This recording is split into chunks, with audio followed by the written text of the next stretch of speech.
अस्सलाम वालेकुम। T news खबर शामिल करूँ था घारो खां।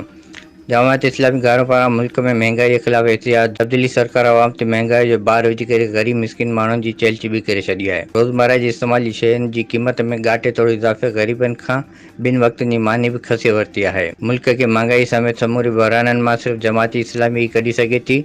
जमात इस्लामी घारो पारां मुल्क में वधंदड़ महांगाई के खिलाफ मौलाना समीउल्लाह हाले पोटो, मुफ्ती अब्दुर्रहमान पठाण, अहमद राजपुर, नूर मोहम्मद कोरेजो, रमज़ान नायो ऐं ॿियनि जी अॻुवाणीअ में ईदी सेंटर खां प्रेस क्लब घारो ताईं एहतिजाजी रैली करे मुज़ाहिरो करे सख़्त नारेबाज़ी कई वई। इन मौक़े ते मुज़ाहिरे खे ख़िताब कंदे अॻवान चयो त तब्दीली सरकार महांगाई जे बार विझी करे अवाम जो जीअण अज़ाब करे छॾियो आहे।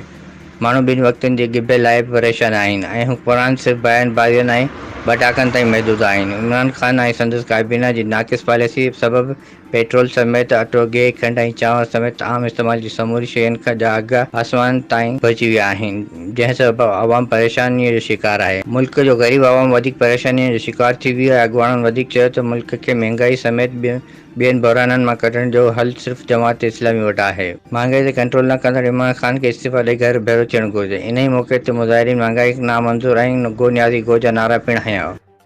रिपोर्ट हक़नवाज़ चांडियो, टी न्यूज़ घारो।